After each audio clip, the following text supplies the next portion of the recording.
Nobody wants to work for a toxic company, and yet some of us find ourselves working in those companies that have questionable behavior. So in this video, we're going to talk about what are the key signs of a toxic company or a toxic workplace. So when we're looking at how do company cultures become toxic, there are kind of three main things that lead to this. The first is from poorly managed teams. The second is from poor communication with employees. The third thing is to be able to handle conflict constructively, or in most companies where they are toxic, a lack of ability to handle those complex situations. So now that we know why toxic company cultures exist, let's talk about how to identify what are the signs of a toxic company or a toxic culture. The first sign is consistently unclear expectations. Do you feel directionless? Do you feel like management tends to shift their priorities with the breeze? Typically, this is a really big indicator of a toxic company is when the leadership team or the people in charge can't really give you direction specifically. They can't say, this is exactly what we want you to do. And they kind of are ambiguous by choice because they themselves don't know the direction in which they want to take the company. And if they don't have a direction, typically what happens is they become influenced by a lot of people who don't necessarily have the organizational mission at heart. And that all put together leads to a toxic company. So what can you do as an employee if you've seen that this sign is happening to you? The first thing that you can do is create expectations for yourself and then communicate those upwards. So if you are unclear about what you should be doing, you're not sure about your direction, one thing that you can do is outline what are the objectives that you want to accomplish, what are the strategies that you're planning on implementing, what are the things that you're planning on doing and why, and then communicate that up to your boss and make sure that that paper trail is being documented. If you can give yourself a little bit more structure and a little bit more direction, it shields you, not all the way, but slightly from the executive kind of chaos that happens when one executive is trying to influence another, and you can say, no, this is my lane, these are the directions that I need to work on, this is the direction I've given myself, and this is what I need to work on. And that helps kind of insulate you from a lot of the toxicity that comes from the executive level.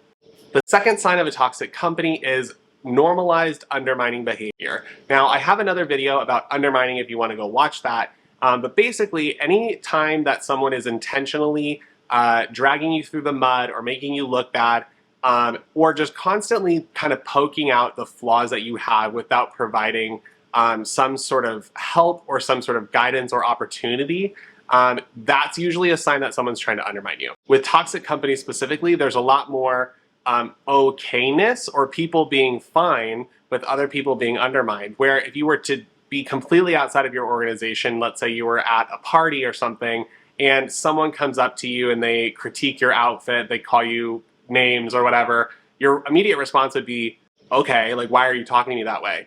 But within a company, if somebody does that and no one blinks an eye at it, that's usually an indicator that they've normalized that undermining behavior, which leads to more toxicity down the road. If you've seen that this is something that's happening to you, what are you able to do? The first thing that you want to do is make sure that you set boundaries and become more vocal for yourself. Now, not everybody is really as good at speaking out for themselves as maybe others are. If you are struggling, let's say, to prevent somebody from undermining you, there's not really much that you can do to stop them from undermining you. But when it happens, you can make sure that it's not normalized and you can say, I'm not okay with the way that you're talking to me that way. Or you could say something as simple as, that's a really unprofessional comment. I would prefer if you don't talk to me that way. So sometimes, depending on your relationships with people, you can kind of alleviate with using humor. You can be very upfront. But I think the important thing here is setting boundaries and making sure that if someone is approaching you with an undermining behavior, that you're able to set those boundaries and make sure that people aren't crossing them or that they aren't continuing to be normalized in relation to you.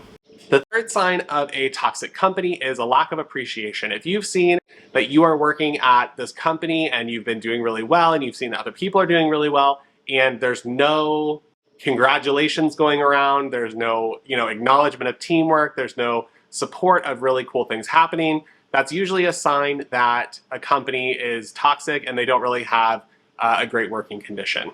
What can you do? If you're able to give someone even just a small appreciation one-to-one, or you can make it a team acknowledgement. If your boss is doing a great job, make sure that they're saying, hey, you're doing a really good job. If your coworkers are doing a great job, or if you're on a group project and you've seen that your coworker does something really cool, you can point that out and say, hey, I want to call out person A for being a really good contributor on this project. And usually that won't that won't completely clear the toxic company altogether, but it will get things moving on your team so that your team is a little bit less chaotic or doesn't feel as toxic as some other company cultures might be. Sign number 4 is unclear policies and procedures. Most companies, most functioning companies, have a very strict guidelines, policies, procedures for how things should be done at the departmental level. So how should you be doing your job? How can, when you do, let's say, reporting on your job, what should that look like? Things like that. But they also should have personnel procedures and policies, such as how do you report an incident? Is there an ethics hotline that you can call? Things like that that are very structured and set to protect the organization and set to protect you. If you've seen that your company doesn't have any of those things set up, it's usually because they aren't sophisticated enough, or that they don't really prioritize hearing ethics concerns or morality concerns from employees, and that they don't really care. So that's usually a sign of a toxic workplace as well.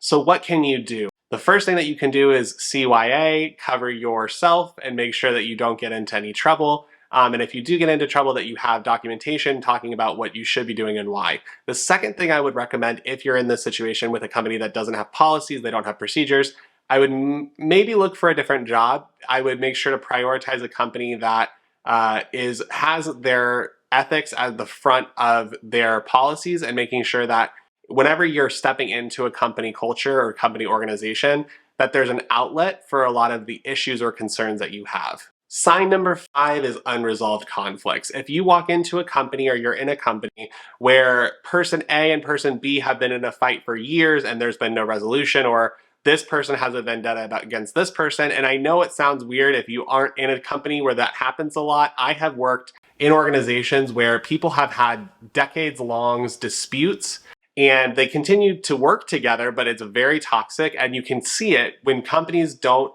take the time to resolve issues, or they don't take time to sit down and make sure that everyone's clear that it's a professional working environment. We aren't here to take things personally, and we're really just here to move our organizational forward, but you need to be professional while you're doing it. Most companies, I will say, don't really have this issue, but if you've seen that there's a lot of unresolved conflicts within your organization, that's a really good indicator that it's a toxic company and that you probably should see your way out. What can you do if that is the case in your organization? The first thing, don't get involved in unresolved conflicts. Don't take sides. Don't try to insert yourself in the drama, because then you will become part of this toxic kind of stew that's been created at your organization. And what you should be doing instead is focusing, if you've seen that this is a really big thing in your organization, primary thing that you want to do is focus on your own work and focus on your own lane, and make sure that you're able to do the job as best as you can until you find something new. And if you're wondering about the video about undermining, check that out right here. And with that, I will see you on the next one.